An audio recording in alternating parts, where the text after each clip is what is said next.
Bem, bom dia a todos. Quero cumprimentar aqui não só os jornalistas, o pessoal da imprensa, mas especialmente aqui o pessoal do Ministério da Justiça e Segurança Pública aqui presente.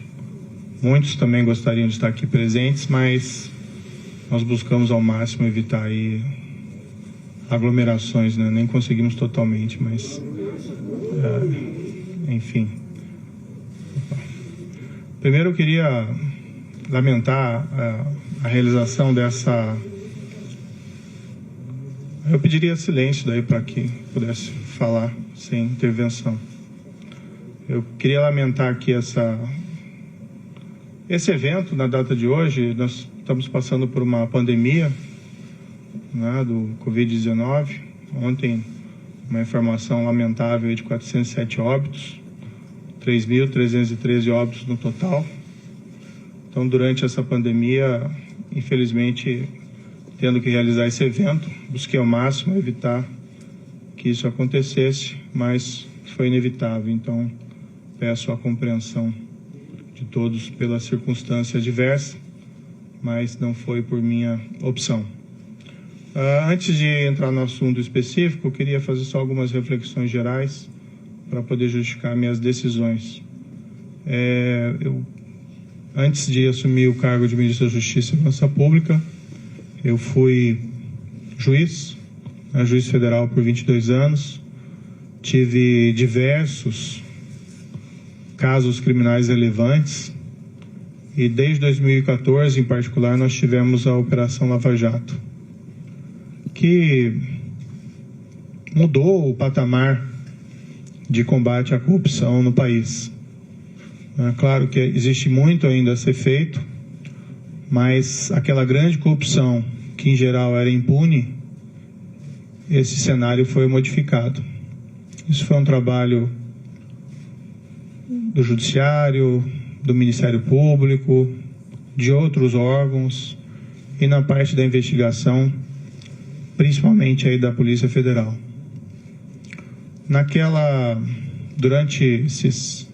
Desde 2014, né, na Lava Jato, a gente sempre tinha uma preocupação constante de uma interferência do Executivo nos trabalhos da investigação, e isso poderia ser feito de diversas formas: troca do diretor-geral, assim que houvesse causa, troca do superintendente. Tivemos, no início da Lava Jato, o superintendente Rosalvo Ferreira, que convidei aqui para o Ministério, fazendo um grande trabalho. Depois foi sucedido pelo superintendente Valeixo, né, também nomeado diretor-geral da Polícia Federal, fazendo também um grande trabalho. Houve essa substituição, mas essa substituição na época foi pela aposentadoria, né, do Dr. Rosalvo. E, enfim, foi garantida a autonomia da Polícia Federal, né, durante esses trabalhos lá de investigação. É certo que o governo da época tinha inúmeros defeitos, né, aqueles crimes gigantescos de corrupção que aconteceram naquela época, mas foi fundamental a manutenção da autonomia da PF para que fosse possível realizar esse trabalho, seja de bom grado ou seja pela pressão da sociedade. Essa autonomia foi mantida, isso permitiu que os resultados fossem alcançados. Isso é até um ilustrativo, né, da importância de garantir Estado de Direito, Rule of Law, autonomia das instituições de controle e de investigação. Lembrando aqui até um episódio que num domingo qualquer, durante aquelas investigações, lembro que foi o então superintendente Maurício Valeixo que recebeu uma ordem de soltura ilegal do presidente Luiz Inácio Lula da Silva, então condenado por corrupção, preso. Essa ordem emitida por um juiz incompetente, depois isso foi reconhecido nas demais instâncias. Foi graças à autonomia dele e ao sentimento da necessidade de cumprimento do dever que ele comunicou às autoridades judiciárias e foi possível rever essa ordem de prisão ilegal antes que ela fosse executada, a demonstrar o empenho dessas autoridades e da importância da autonomia das organizações de controle. No final de 2018, isso é uma história um pouco repetida, eu recebi convite do então eleito presidente da República, Jair Bolsonaro, e isso eu já falei publicamente diversas vezes.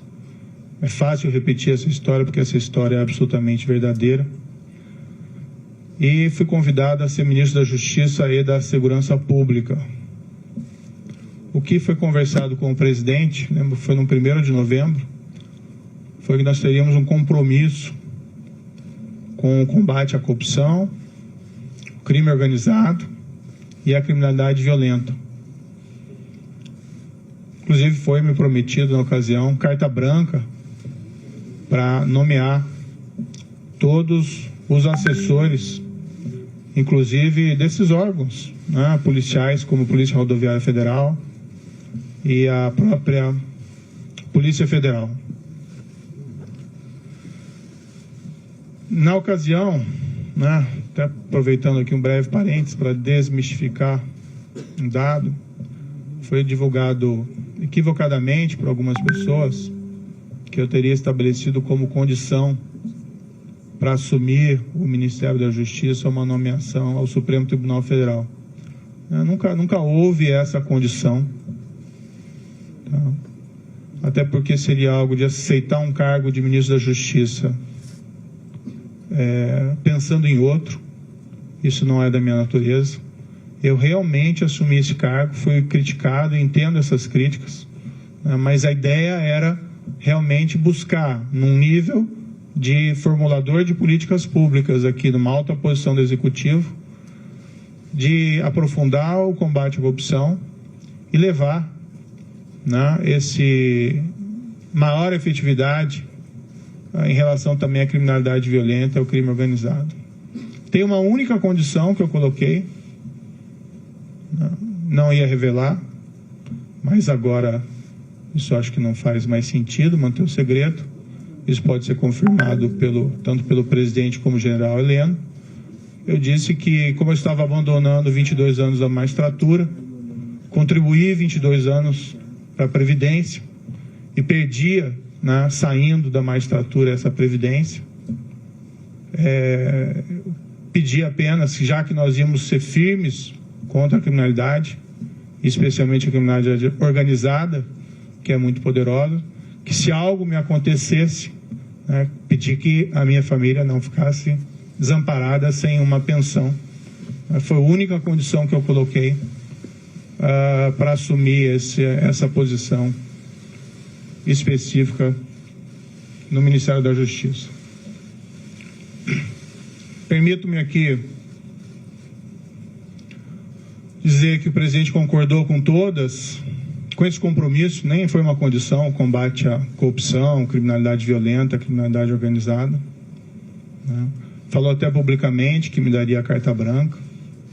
Eu já tinha uma expertise por trabalhar, né, com polícia, como juiz, evidentemente, em relação à criminalidade organizada, e aceitei, mais uma vez, com aquele intento de realmente fazer com que as coisas evoluíssem. E minha avaliação na época é que essa aceitação ao convite foi muito bem acolhida pela sociedade. Também me via como estando no governo, como um também garantidor. Claro que existem outras instituições importantes, Judiciário, Supremo Tribunal Federal, Ministério Público, mas entendi que pelo meu passado de juiz e meu compromisso com o Estado de Direito, que eu também poderia ser aí um garantidor, né, da lei e da imparcialidade e autonomia dessas instituições. Dentro do Ministério, me permito aqui algumas reflexões, a palavra-mote tem sido integração. Nós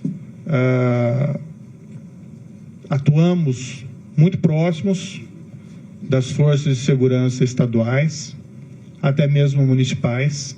Nós realmente trabalhamos duro contra a criminalidade organizada.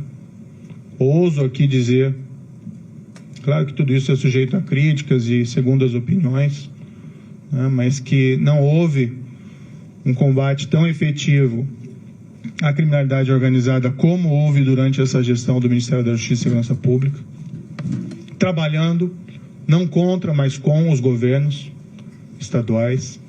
Tivemos o caso, por exemplo, da transferência e isolamento das lideranças do PCC. Tivemos recentemente a prisão do maior autoridade do PCC em liberdade, 20 anos foragido no exterior, graças a um trabalho de investigação eficiente da Polícia Federal. Tivemos recorde de apreensão de drogas no combate ao crime organizado. Isso é importante, tirar droga das ruas, cocaína, maconha. Isso feito pela Polícia Federal, isso feito pela Polícia Rodoviária Federal, também um belíssimo trabalho aqui desenvolvido, pela Força Nacional nos locais em que ela atua.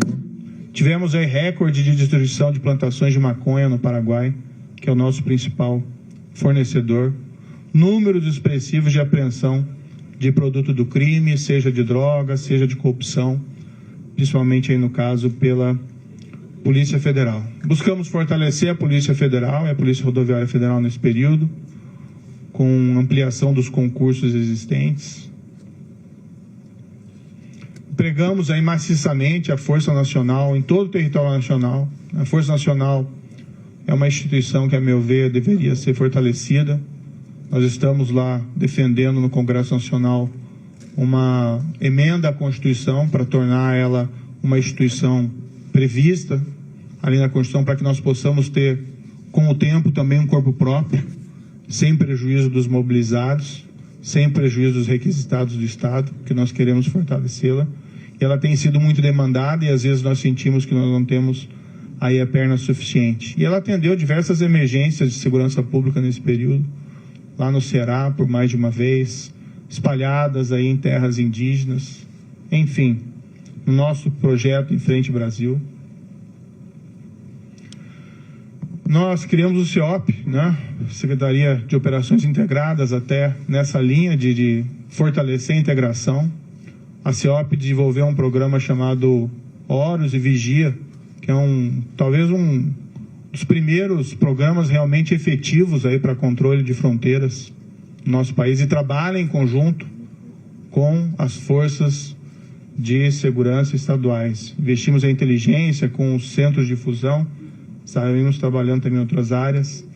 Várias outras áreas aqui do Ministério da Justiça também tiveram, a meu ver, um bom ganho de efetividade, área do consumidor, área de imigração, a Senajus. Enfim, aqui é só um retrato, queria fazer algumas justificativas. No momento, o Ministério da Justiça está voltado principalmente ao enfrentamento da pandemia. Isso prejudicou um pouco os planos em curso, embora eles continuassem. Mas estamos cuidando principalmente de IPI, vacinação, de atenção às forças de segurança, de coordenação, de se preocupar com o Plano Nacional de Segurança. Enquanto o COAF esteve no Ministério da Justiça, e eu não pedi que o COAF viesse, mas foi proposto que ele fosse colocado na estrutura do Ministério da Justiça, nós os fortalecemos. Depois ele acabou sendo transferido para outros órgãos. Até onde teve presente, a estrutura fortalecida se manteve. Acho que isso é muito positivo. Também é um órgão de inteligência importantíssimo, que nós devíamos, inclusive, aumentar a sua estrutura e melhorar o seu funcionamento. Tivemos aí o projeto de lei anticrime, que foi a principal mudança legislativa durante o nosso período de gestão. Várias alterações, facilitação também de venda de drogas. O DEPEN fez um trabalho também fantástico aqui no Ministério Público, também a Senad. Desculpe aqui um pouco cansativo todas essas reflexões. O projeto de lei anticrime poderia ter avanços maiores, infelizmente não foi aprovado em sua totalidade, mas ainda assim, na minha avaliação, ele representou um grande balanço. E eu lembro aqui, num dos primeiros projetos que nós fizemos no Ministério da Justiça, logo no início, foi uma campanha motivacional, né, para os servidores. E o tema era faça a coisa certa sempre. Então, esse sempre foi o mote, sempre foi a palavra, frase de ordem do Ministério da Justiça e da Segurança Pública. Faça a coisa certa, não importa as circunstâncias, arque com as consequências, isso faz parte. Acho que com tudo isso, nós conseguimos resultados expressivos, alguns deles eu já mencionei, como as questões de combate ao crime organizado, mas nós tivemos, aqui permito-me dizer, uma redução expressiva da criminalidade, né, em 2019. Tudo bem, já tinha uma queda em 2018, mas em 2019 nós tivemos uma queda em percentuais sem precedentes históricos, né, menos 19% de assassinatos. Outros crimes também caíram percentualmente de maneira até mais significativa. Mais de 10 mil brasileiros deixaram de ser assassinados. Claro, né, é um resultado compartilhado com os estados, com os municípios onde tem combate à violência, ninguém tem dúvida disso, ninguém quer invocar esse mérito específico de maneira exclusiva, até porque a proposta do Ministério da Justiça sempre foi integração. Não importa o resultado, não quem leva a medalha no final. Mas é muito significativo, isso me deixa muito feliz, que nesse primeiro ano nós tivemos resultados assim tão positivos para a queda de violência, que era uma grande aspiração da população brasileira. Claro que temos ainda que melhorar muito esse cenário, mas, enfim, isso é um trabalho que é permanente e duradouro. Bem, em todo esse período, tive apoio, né, do presidente Jair Bolsonaro em vários desses projetos, outros nem tanto, mas a partir do segundo semestre do ano passado, passou a haver uma insistência do presidente da troca do comando da Polícia Federal. Isso, inclusive, foi declarado publicamente pelo próprio presidente. Houve primeiro um desejo de trocar um superintendente da Polícia Federal do Rio de Janeiro. Sinceramente, não havia nenhum motivo para essa substituição, mas conversando com o superintendente em questão, ele queria sair do cargo, né, por questões exclusivamente pessoais. Então, nesse cenário, acabamos concordando, eu e o diretor-geral, em promover essa troca, com uma substituição técnica, com uma substituição de um indicado pela polícia. Agora, tem que fazer uma referência bastante rápida, né? Eu não indico superintendentes da Polícia Federal. Tá? A única pessoa que eu indiquei na Polícia Federal foi o diretor, o Maurício Valeixo. Não é meu papel fazer indicações aí de superintendentes. E assim tem sido no Ministério como um todo. Eu sempre tenho solicitado, dado autonomia, né, ao pessoal que trabalha comigo, a palavra certa não é subordinado, é equipe, para que eles façam as melhores escolhas, né? Assim se valoriza aí os subordinados, desculpe, a equipe, e as escolhas técnicas, né? Eu tinha notícia quando eu assumi aqui o Ministério da Justiça, de que pelo menos havia rumores de que a Polícia Rodoviária Federal tinha algumas superintendências, indicações políticas.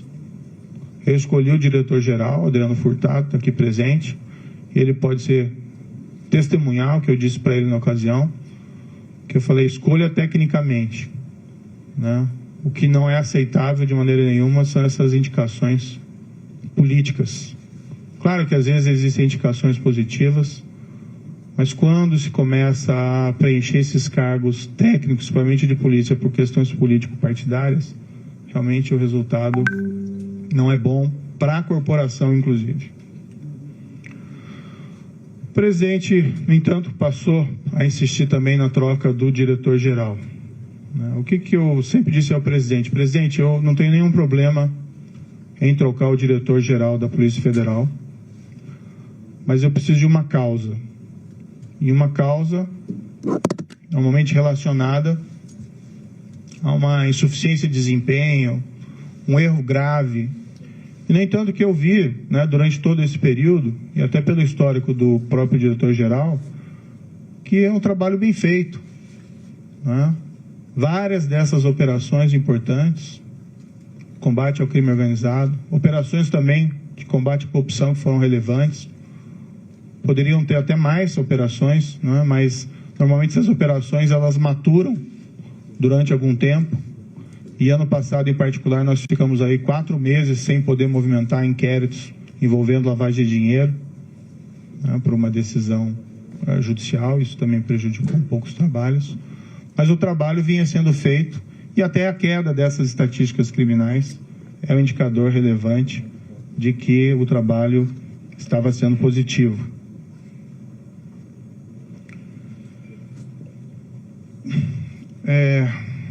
Não é uma questão do nome, né? Tem outros bons nomes para assumir o cargo de diretor da Polícia Federal, né? Há outros delegados igualmente competentes. O grande problema de realizar essa troca, primeiro, haveria uma violação de uma promessa que me foi feita inicialmente, que eu teria carta branca. Em segundo lugar, não haveria uma causa para essa substituição. E estaria claro que estaria havendo ali uma interferência política na Polícia Federal, o que gera um abalo na credibilidade. Não minha, mas minha também, mas também do governo, desse compromisso maior que nós temos que ter com a lei, com o Rule of Law, e ia ter impacto também, na minha opinião, na própria efetividade da Polícia Federal. Ia gerar uma desorganização. Não aconteceu durante a Lava Jato, a despeito de todos os problemas de corrupção dos governos anteriores. Houve até um episódio em que foi nomeado um diretor no passado com o intuito de interferência política e não deu certo, ficou pouco mais de 3 meses. A própria instituição, né, rejeitou essa possibilidade. E o problema é que nas conversas com o presidente, e isso ele me disse expressamente, que não é só a troca do diretor-geral, né? Haveria também a intenção de trocar superintendentes, novamente o superintendente do Rio de Janeiro, outros superintendentes provavelmente viriam em seguida, a superintendente da Polícia Federal de Pernambuco, sem que fosse me apresentado uma razão, uma causa para realizar esses tipos de substituições que fossem aceitáveis. Dialoguei muito tempo com o presidente, busquei postergar essa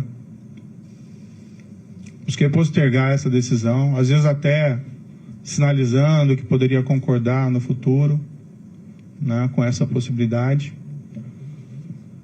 E até num primeiro momento pensando, não, de repente pode ser feito, pode ser alterado, mas cada vez mais me veio a sinalização de que seria um grande equívoco realizar essa substituição.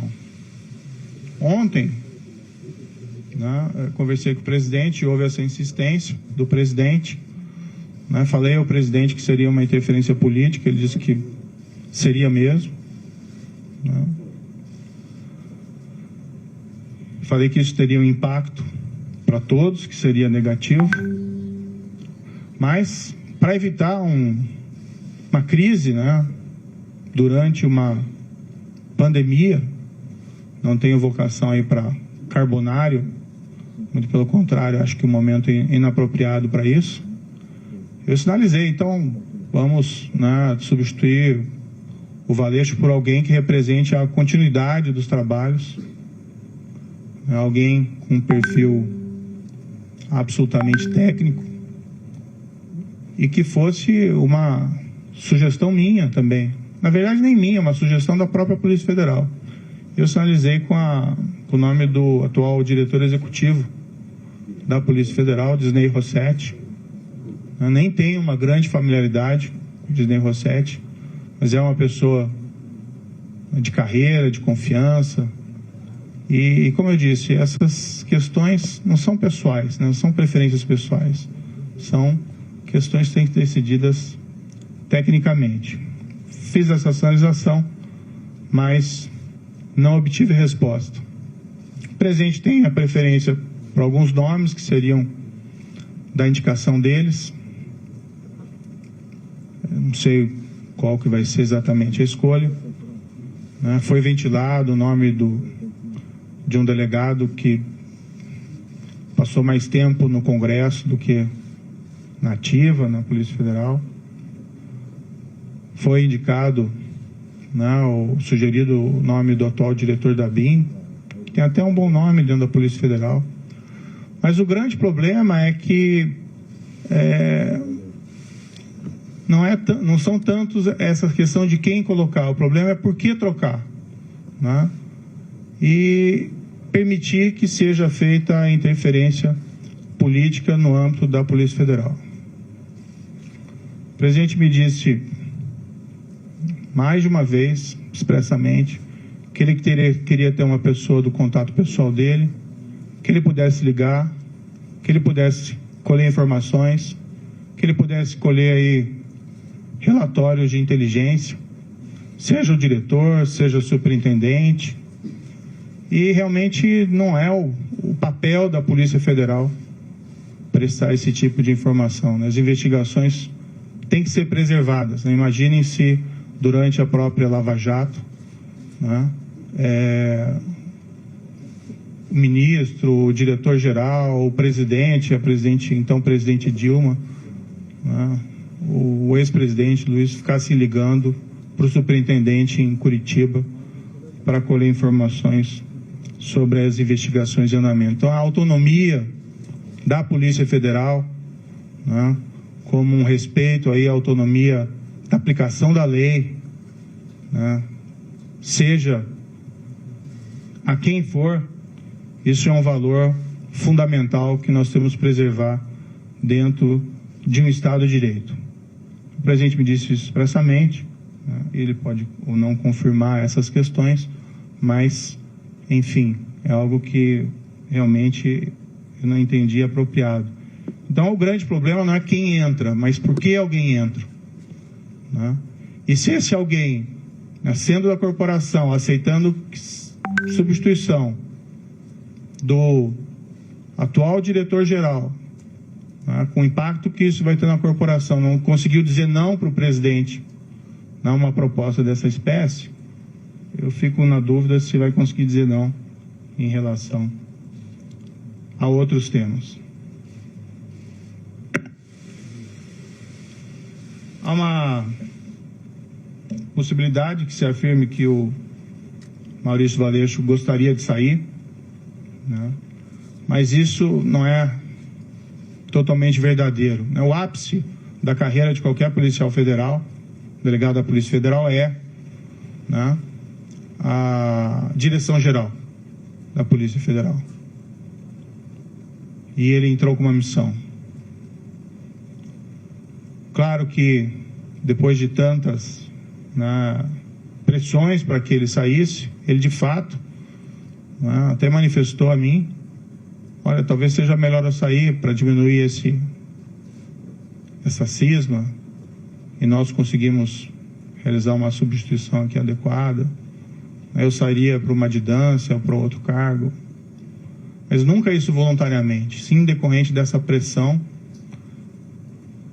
que, a meu ver, não é aí apropriada. E o grande problema, uma substituição que seja orientada aí por causas, que possam ser sustentadas, não haveria aí nenhum problema específico. O presidente também me informou que tinha preocupação com inquéritos em curso no Supremo Tribunal Federal e que a troca também seria oportuna da Polícia Federal por esse motivo. Também não é uma razão que justifique a substituição, até algo que gera uma grande preocupação. Enfim, eu sinto que eu tenho o dever de tentar proteger a instituição, a Polícia Federal. E por todos esses motivos, ainda busquei uma solução alternativa para tentar evitar aí uma crise política durante uma pandemia. Acho que o foco deveria ser o combate à pandemia, mas entendi que eu não podia aí deixar de lado esse meu compromisso com o Estado de Direito. A exoneração que foi publicada, eu fiquei sabendo pelo Diário Oficial, pela madrugada. Eu não assinei esse decreto. Em nenhum momento isso foi trazido, em nenhum momento o diretor-geral da Polícia Federal apresentou um pedido formal de exoneração. Depois ele me comunicou que ontem à noite recebeu uma ligação dizendo que ia sair exoneração a pedido e se ele concordava, Ele disse, como é que eu vou concordar com alguma coisa? Eu vou fazer o quê, Se ele já está sujeito à exoneração a pedido ou a exoneração ex officio. Mas o fato é que não existe nenhum pedido que foi feito de maneira formal. Eu, sinceramente, fui surpreendido. Achei que isso foi ofensivo. Vi que depois a SECOM afirmou que houve essa exoneração a pedido, mas isso, de fato, não é verdadeiro. Para mim, esse último ato também é uma sinalização de que o presidente me quer realmente fora do cargo, não me quer presente aqui dentro do cargo, porque essa precipitação na realização da exoneração não vejo aí muita justificativa. Eu tenho até outras divergências, tive outras divergências com o presidente federal, com o presidente da República durante essa permanência aqui. Tive muitas convergências, recebi apoio do presidente em diversas ocasiões importantes, assim como dei apoio ao presidente da República em várias circunstâncias. Tive pontuais divergências, mas eu acho que como ministro, eu estou numa relação que eu tenho que preservar também a questão da hierarquia. Mas não vou aqui falar dessas outras divergências, isso fica para uma outra ocasião. De todo modo, meu entendimento foi que eu não tinha como aceitar essa substituição. Há uma questão envolvida também da minha biografia como juiz, de respeito à lei, ao Estado de Direito, à impessoalidade, no trato das coisas com o governo. E eu vivenciei isso durante a Lava Jato. Seria ali um tiro da Lava Jato se houvesse substituição de delegados, superintendentes naquela ocasião. Então eu não me senti confortável.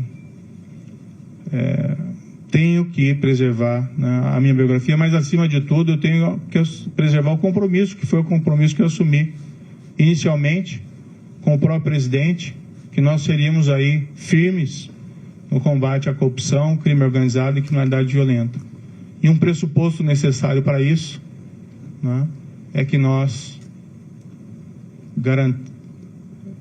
temos que garantir aí o respeito à lei, a própria autonomia da Polícia Federal contra interferências políticas.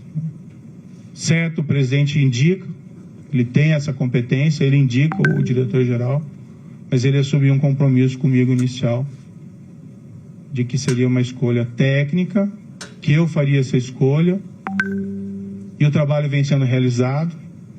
Poderia ser alterado o diretor-geral desde que eu tivesse uma causa consistente. Não tendo uma causa consistente e percebendo que essa interferência política pode levar a relações impróprias entre o diretor-geral, entre os superintendentes, com o presidente da República, é algo que realmente eu não posso concordar.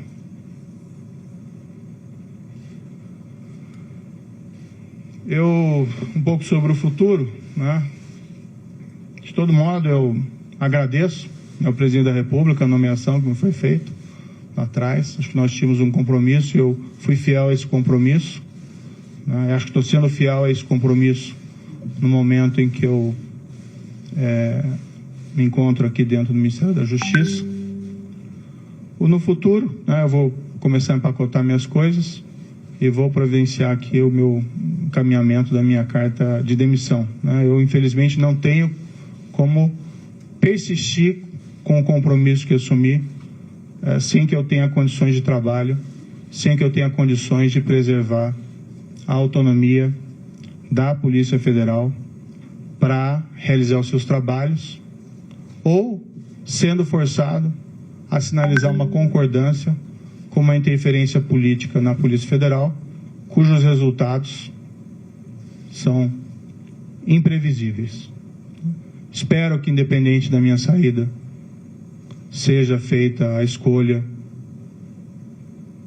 de ou até, né, quem sabe, a própria manutenção do diretor-geral atual, já que o pedido de exoneração não existe, mas não havendo essa possibilidade, que seja feita uma escolha técnica, sem preferências pessoais, né? Que também a instituição, dá para se confiar na Polícia Federal, né? A Polícia Federal tem um histórico, ela vai também resistir a qualquer espécie de interferência política, tenho crença nisso, e que seja indicado alguém que possa realizar um trabalho autônomo, independente, alguém que não concorde, né, em trocar superintendentes ou delegados por motivos não justificados.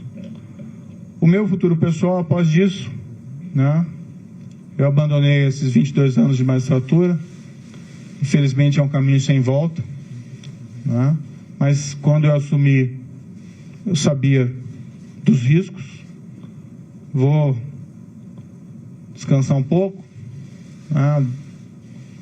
Nesses 22 anos foram muito trabalho, em especial durante todo esse período da Lava Jato, eu praticamente não tive descanso, e nem durante o exercício do cargo de ministro da Justiça e Segurança Pública.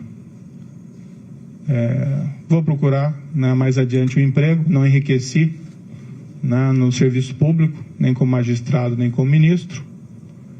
E quero dizer que, independentemente de onde eu esteja, eu sempre vou estar à disposição do país para ajudar, o que quer que seja, se eu puder ajudar nesse período da pandemia com outras atitudes. Mas, enfim, sempre respeitando o mandamento do Ministério da Justiça e Segurança Pública nessa gestão, que é fazer a coisa certa sempre.